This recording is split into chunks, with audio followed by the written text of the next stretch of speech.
We financed over $45 billion worth of water and sewer projects since 1989. That's a huge amount of money, and the need for this funding.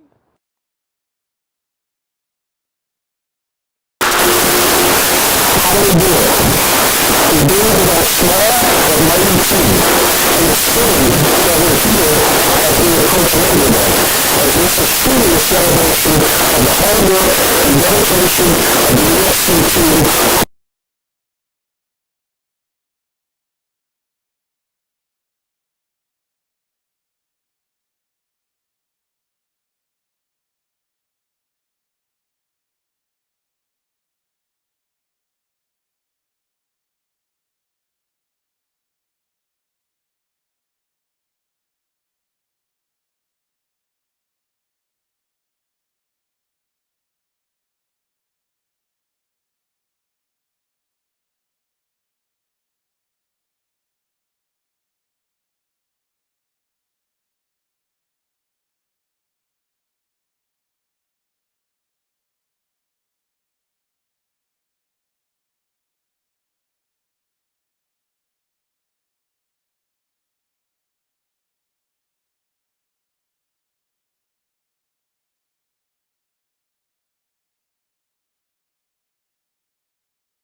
Environmental Facilities Corporation delivered a record $3.4 billion of clean water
here today.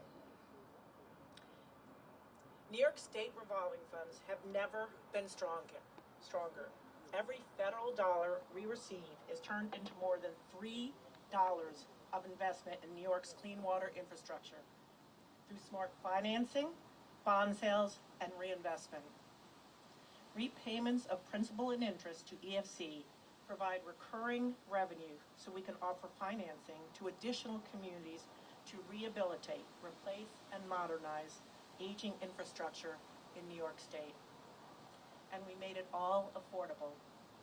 At the direction of Governor Hochul, we delivered $445 million in state water infrastructure improvement and intermunicipal water infrastructure grants.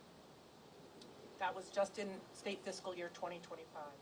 We doubled Clean Water WIA grant awards for small communities, increasing them to 50% of project costs. Drinking water WIA grants pay 70% of project costs. Our new green resiliency grants are helping communities strengthen their systems against the impacts of extreme weather. From flood-prone neighborhoods to stormwater-strained cities, we're funding infrastructure that does more than protect pipes. It protects people. And state revolving fund interest rates are below what municipalities could obtain in the municipal bond market, saving them significantly on debt service compared to traditional financing. That's relief for local budgets and real savings for ratepayers. But this kind of progress is only possible when the federal government fully funds the state revolving funds. The SRFs are New York's primary financial engine for water infrastructure. Here in New York, we've shown what full funding can accomplish: cleaner water, stronger communities, and economic growth that touches every region of our state. We've proven that when the federal government invests, we multiply that investment 3 times over, and we deliver results that are visible, measurable, and lasting. The federal administration's proposed 89% cut to the SRFs for federal fiscal year 2026 would result in a loss of funding capacity of $500 million for the Clean Water SRF and $202 million for the Drinking Water SRF. These cuts to the SRFs do not simply result in declining budgets for the SRFs here in New York and across the nation. These cuts result in declines to public health, to environmental protection, to extreme weather resilience, to jobs, and to the safety of our water systems. If we want every community in America to thrive, urban and rural, big and small, we must protect and fully fund the SRFs in the federal budget. Despite the proposed cuts to federal funding, we urge communities to continue applying for the SRFs and state grants. Don't let uncertainty at the federal level discourage you from getting your projects underway for the people you serve. New York's SRFs will continue to be one of the most important financial tools in modernizing our water infrastructure. We will be here for you. Our progress is not abstract. You can track every project, every dollar, and every impact in real time on EFC's Project Impact Dashboard, because transparency matters, because accountability matters, because every New Yorker deserves to know how the money is being spent and how their water is being protected. But none of this would be possible without the incredible team at EFC, as Mike has already said, our state and federal partners, and the mayors, town supervisors, engineers, operators, and advocates who are responsible for getting these projects across the finish line. And we're not stopping. While we continue our fight for full federal funding of the SRFs and other vital programs, EFC and the state will be here to provide communities statewide with the financial and technical support they need to invest in their critical water infrastructure. We've taken Governor Hochul's bold vision and translated it into action, with more than half of $1 billion going directly to communities that worked with our community assistance teams. These teams, launched in February 2023, are helping historically distressed communities unlock funding that they once thought was out of reach. Applications for the next round of EFC grants are open now. If your community needs help, call us, email us, walk in our door. Because our mission is your mission, and our tools are your tools. Let me leave you with this. In state fiscal year 2025, EFC didn't just invest $3.4 billion in infrastructure. We invested in public health, in natural habitats, in resilience, and in the future of New York. And clean water for every New Yorker is a goal we will meet together. Thank you. Now I have the sincere pleasure of introducing Congressman Paul Tonko. His deep commitment to the environmental stewardship and infrastructure investment has made a tangible difference in communities across New York and the nation. Congressman Tonko.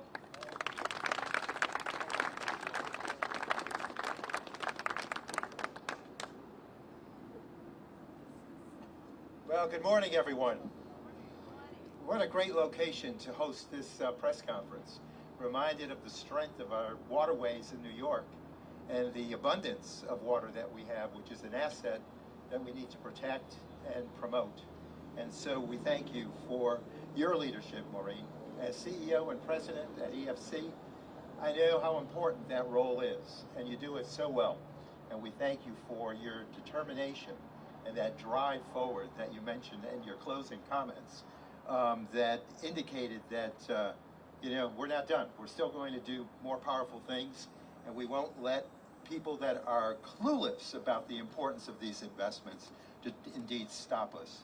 So let me begin by thanking Governor Hochul for providing the overall leadership, overveiling the various agencies in New York, but having that sense of vision that water, in fact, is very important.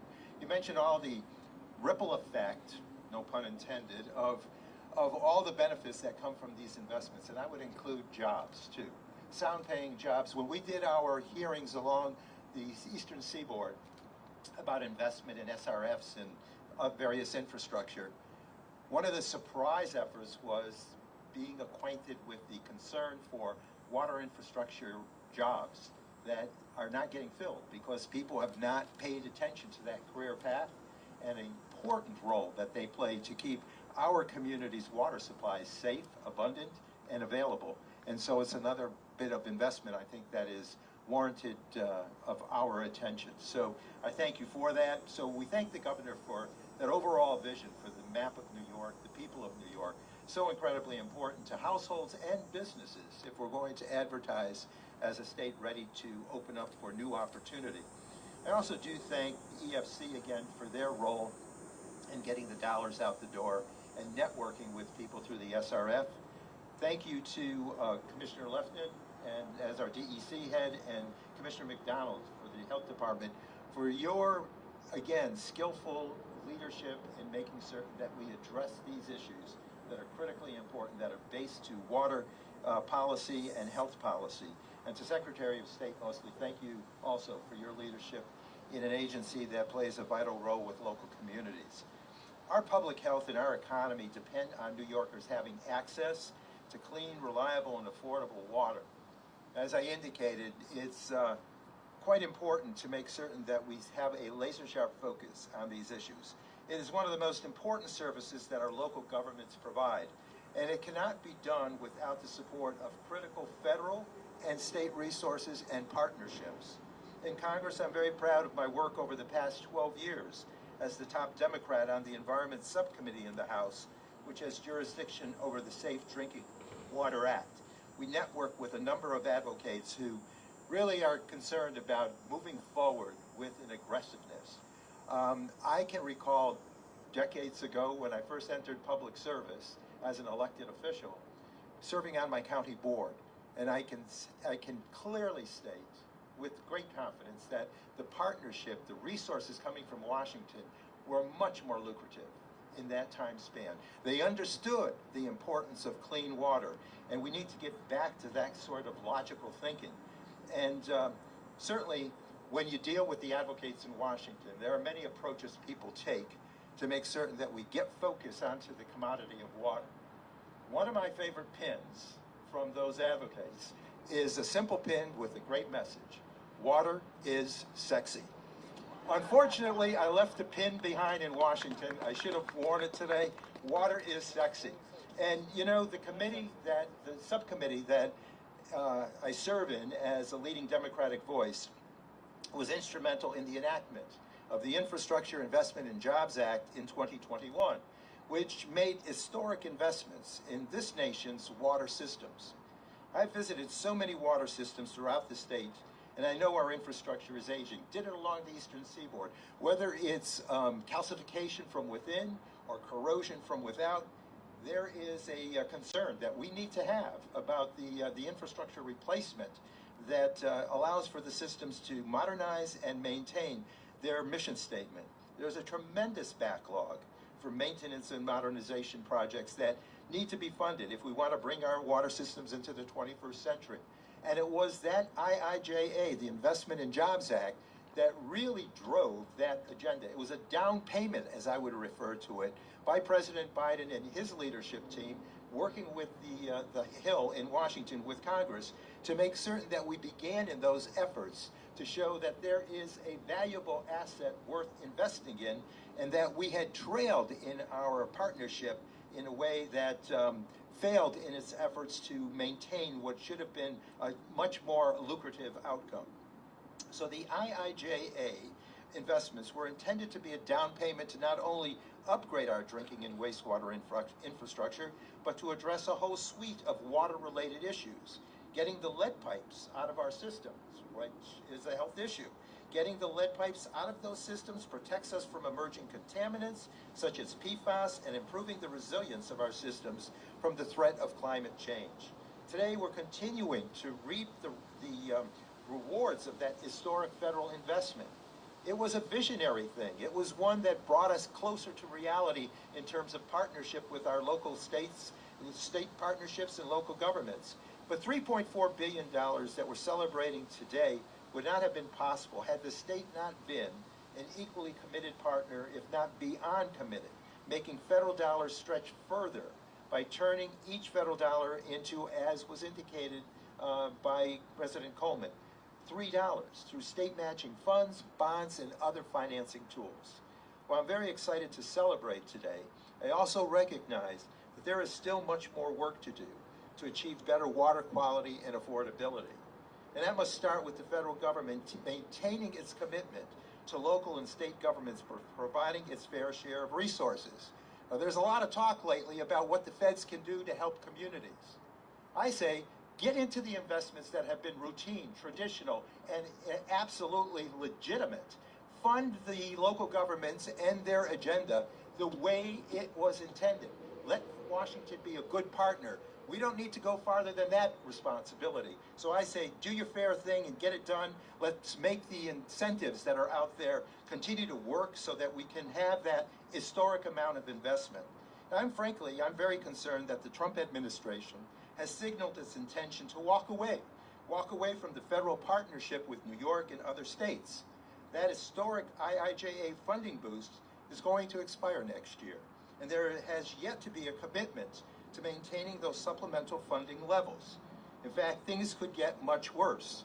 The Trump administration's budget request to Congress proposes cutting funding from the state revolving funds in the annual appropriations process by nearly a combined $2.5 billion. I believe it's 1.5 from the Clean Water SRF and another near billion from the Drinking Water SRF.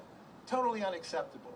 And it's time for, again, this president to understand the commitment we need to make to local governments, to state governments. It's absolutely essential. And it's time for us to understand the distinct powers of the legislative branch, not just bend a knee to the president, but to draw forward with confrontation when necessary, when we're in conflict with what is being proposed by the executive. That's how the system is supposed to work. This is completely unacceptable, and I really hope that Congress will not stand by and accept the administration's proposal to gut critical water infrastructure funding. We're on a roll, we're going forward and upward. Let's not change that pattern now. So when I return to Washington next week, I commit to continue to fight for every SRF dollar possible in the appropriations process, sharing stories, the most powerful tool we have for advocacy, stories of how these dollars are being spent effectively to protect and improve the lives of New Yorkers across the state. I think it's our functional role to make certain that we don't abandon this relationship, which would then cause all sorts of public health and economic recovery problems that would be unnecessarily burdening us. So with that, it's now my pleasure to introduce a friend and a colleague, one who I've known through the legislative process here in Albany. We've had many talks in Washington and in Albany about the environment, her passion to make a difference for the environment, leading a great team of people over at DEC like there is at EFC, NDOH, and the State Department, making certain that all of us come together in partnership. You know, I really appreciate your leadership, Amanda. So let me present Commissioner Lefton, who will now offer some words. Thank you so much for your stewardship of the environment.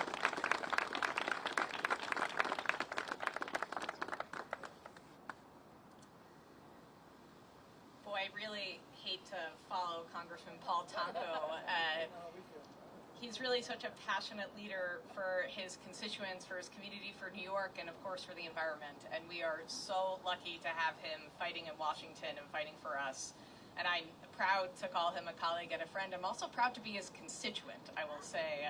That is a particular pride to me. And we're so lucky to have you, as we are so lucky to have Governor Hochul's leadership in fighting for New York families and fighting for these really critical programs that we're here to celebrate today. And I want to acknowledge Ashley and Emily, as well as the regional team that are here on behalf of Governor Hochul, and so appreciate your leadership and commitment to these programs. And of course, we know she doesn't do it alone. We know that our partners in the legislature are so critical, and Senator Fahey and Assemblymember McDonald, your unwavering commitment to these programs, to the environment, as well as to supporting local communities, has just been so meaningful for us. Thank you for all that you do.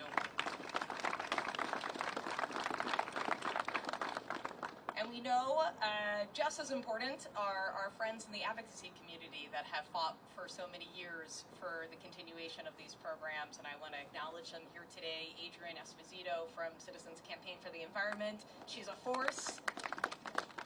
And I'm always proud to be with her at clean water events.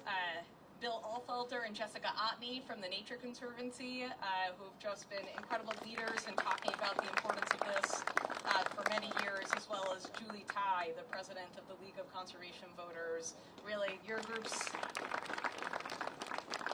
have been instrumental in fighting for these programs and making sure that they're creating jobs, protecting the environment, and of course, supporting local communities like those represented by the Association of Towns, who's also here today. And I want to acknowledge the leadership of the association for really continuing these important programs. And, you know, something that is so incredible about this announcement today, one, just the incredible work that the Environmental Facilities Corporation does. I'm proud to be a colleague of Maureen Coleman. She is amazing, and she is a force, and she's got a really incredible team at EFC. And she's done really an amazing job of shepherding these programs and making them better than ever.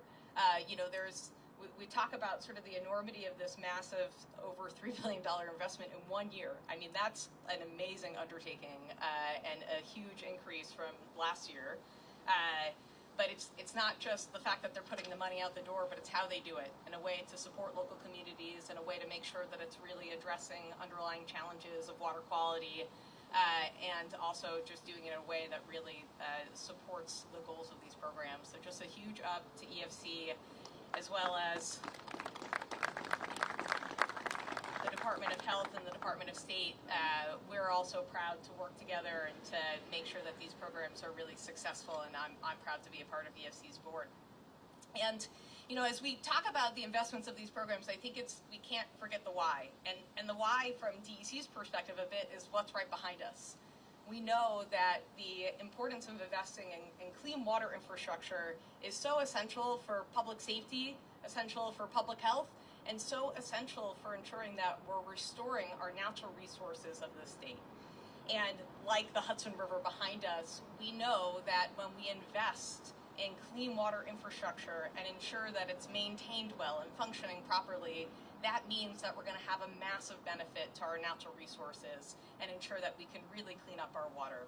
And, you know, something that is universal, that everyone cares about, is clean water. And I think very often, sometimes we take it for granted because we turn on the tap and it appears. But actually what is behind that is an enormous amount of work and investment from local communities, from people that are creating jobs to make sure that this infrastructure is well maintained. And we don't really know it's a problem until something's wrong, and then suddenly we've got a real challenge in our hands. And what's been so effective about these programs is that the state has been able to support local communities in intervening and ensuring that we're making those long-term investments in our clean water infrastructure so that we can really continue to have that certainty for local communities that they're going to have access to clean water. And in doing so, it's a massive investment. And not only has Governor Hochul and her leadership resulted in EFC being able to move forward with this incredible program, but also we have record investments in environmental programs in New York State's budget. We have a record environmental protection fund of $425 million, which is amazing. And of course, we have $500 million that the governor and the legislature have appropriated to clean water. That makes $6 billion since 2017 that New York State alone has invested in ensuring clean water for communities in New York State. And in addition to that, we have $1 billion in this year's budget for the Sustainable Future Fund. That is just really thanks to Governor Hochul and the legislature for investing in New York State's environment, for investing in jobs in our communities, and ensuring that we can continue to have the natural resources here for future generations. And in contrast to that, as the state continues to fight for the environment and continues to ensure that we're investing in these critical services for communities, unfortunately, we have folks in Washington that are turning their backs on these really essential services for communities. We all know that clean water is vital for all of us, and we know that we need to make these investments, which is why Governor Hochul has fought so hard for them. And we need our partners in Washington to fight for these funding, and we're so lucky to have Paul Tonko there, and we're hopeful that we can stave off the worst of these cuts to make sure that we can continue to deliver for communities all across New York State. So thank you again to Congressman Tonko. Thank you for Governor Hochul, and I will just make one more note. Thank you to the New York State voters, because as part of this important announcement today, there is $60 million from the Clean Water, Clean Air, and Green Jobs Environmental Bond Act, which is a $4.2 billion commitment that we all made as New Yorkers to invest in the environment. And I think that that overwhelming support for the Bond Act shows where New Yorkers stand on these issues, which is that we want clean air and we want clean water, and it's essential, and we're going to continue to fight for it. So thank you so much to everyone for being here today. Thank you to EFC and Maureen Coleman for your incredible leadership. And I am honored to introduce a friend and a colleague who ensures and fights every day for clean drinking water for New Yorkers all across the state. We are so lucky to have such a competent and smart and just incredible commissioner at the Department of Health. So please join me in welcoming Commissioner James McDonald to the stage. I'm looking right at you. It's not my fault. You know, Mom did it all the time. We're kind of used to it, I think. I'm sure John's been called worse. There you go. Hey, anyways, thanks everybody for coming today. And I just